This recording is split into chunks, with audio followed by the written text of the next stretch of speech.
Numbers chapter 21. When the Canaanite king of Arad, who lived in the Negev, heard that Israel was coming along the road to Athraim, he attacked the Israelites and captured some of them.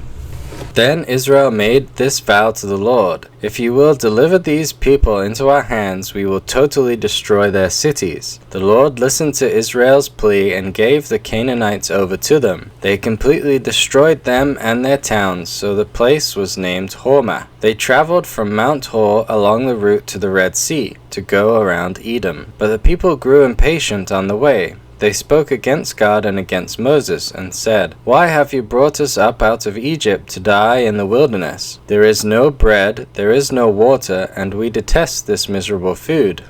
Then the Lord sent venomous snakes among them. They bit the people, and many Israelites died. The people came to Moses and said, "We sinned when we spoke against the Lord and against you. Pray that the Lord will take the snakes away from us." So Moses prayed for the people. The Lord said to Moses, "Make a snake and put it up on a pole.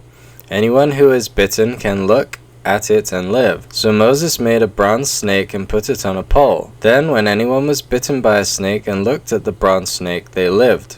The Israelites moved on and camped at Oboth. Then they set out from Oboth and camped in Abriam, in the wilderness that faces Moab toward the sunrise. From there they moved on and camped in the Zered Valley. They set out from there and camped alongside the Arnon, which is in the wilderness extending into Amorite territory. The Arnon is the border of Moab between Moab and the Amorites. That is why the book of the wars of the Lord says, "Zahab in Suppah and the ravines, the Arnon and the slopes of the ravines that lead to the settled of Ar, and lie along the border of Moab."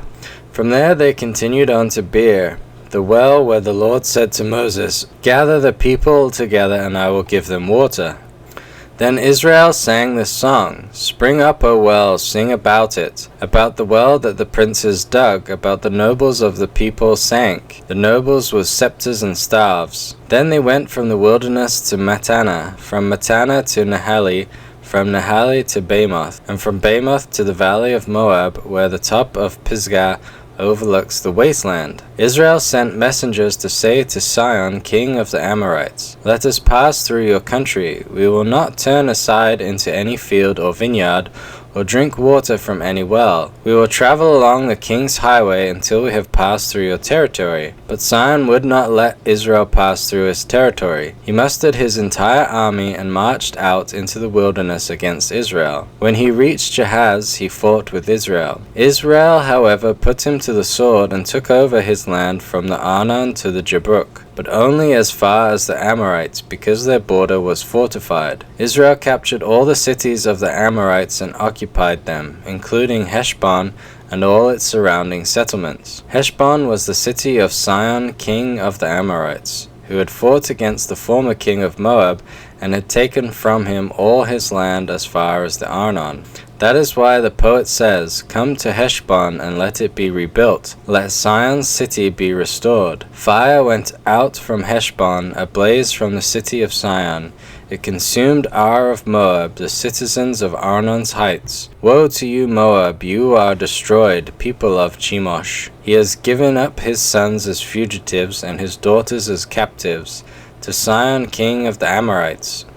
But we have overthrown them. Heshbon's dominion has been destroyed all the way to Dibon. We have demolished them as far as Nopah, which extends to Medeba. So Israel settled in the land of the Amorites. After Moses had sent spies to Jazer, the Israelites captured its surrounding settlements and drove out the Amorites who were there. Then they turned and went up along the road toward Bashan, and Og king of Bashan and his whole army marched out to meet them in battle at Edrei. The Lord said to Moses, "Do not be afraid of him, for I have delivered him into your hands, along with his whole army and his land. Do to him what you did to Sihon, king of the Amorites, who reigned in Heshbon." So they struck him down together with his sons and his whole army, leaving them no survivors, and they took possession of his land.